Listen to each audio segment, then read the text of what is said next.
ఒకప్పుడు శంషాబాద్ అంటే హైదరాబాద్ బెంగళూరు హైవే పక్కన ఉన్న చిన్న ఊరు.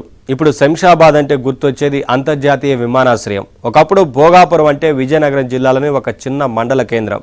ఇకపై భోగాపురం అంటే అల్లూరి సీతారామరాజు అంతర్జాతీయ విమానాశ్రయానికి చిరునామా. అదే ప్రాంతంలో ప్రముఖ డేటా సెంటర్లు, ఇతర పరిశ్రమలు వస్తున్నాయి.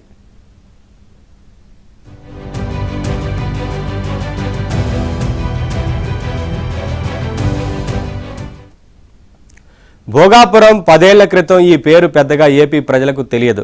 విజయనగరం జిల్లాలోని ఓ సాధారణ మండలం. ఈ మండలంలో 17 గ్రామ పంచాయతీలు, 22 రెవెన్యూ గ్రామాలున్నాయి.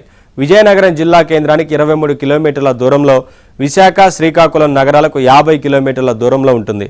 2015-16కు ముందు అక్కడ ఎకరా స్థలం సుమారు 50 నుంచి 60 లక్షలు ఉండేది. పారిశ్రామికంగా కానీ, రియల్ ఎస్టేట్ పరంగా కానీ ఎలాంటి అభివృద్ధికి నోచుకోలేదు. అలాంటి భోగాపురం పేరు ఒక్కసారిగా రాష్ట్రమంతటికి పరిచయమైంది. కారణం 2019 ఫిబ్రవరి 14న అక్కడ అంతర్జాతీయ విమానాశ్రయానికి శంకుస్థాపన జరిగింది. విమానాశ్రయం నిర్మాణం కోసం 2708 ఎకరాల భూసేకరణ చేశారు. అంచనా వ్యయం 4750 కోట్లు. ఇది ఈ ప్రాంతానికే గేమ్ చేంజర్. కానీ ఆ తర్వాత వచ్చిన వైసీపీ ప్రభుత్వం ఈ ప్రాజెక్టును గాలికి వదిలేసింది. 2 ఏళ్ల క్రితం కూటమి ప్రభుత్వం ఏర్పడింది. మళ్లీ ఆశల రెక్కలు విచ్చుకున్నాయి. ఎయిర్పోర్టు పనులు పట్టాలెక్కాయి. ఇప్పుడు ప్రారంభోత్సవ వేడుకకు రంగం సిద్ధమైంది.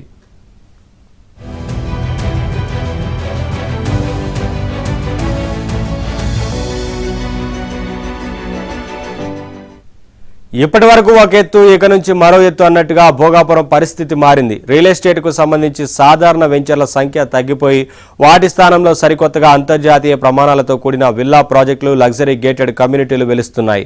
ఎయిర్పోర్టు కారిడార్కు ఆనుకుని 100 ఎకరాల్లో ఆధునిక టౌన్షిప్ల నిర్మాణాలు ఊపందుకున్నాయి. విమానాశ్రయం కార్యకలాపాలు మొదలైతే అనతి కాలంలోనే ఈ ప్రాంతం ఒక పెద్ద ఎకనామిక్ హబ్గా మారుతుందన్న అంచనాలున్నాయి. దీంతో ప్రీమియం నివాస గృహాలకు, కమర్షియల్ స్పేస్కు డిమాండ్ ఏర్పడుతోంది.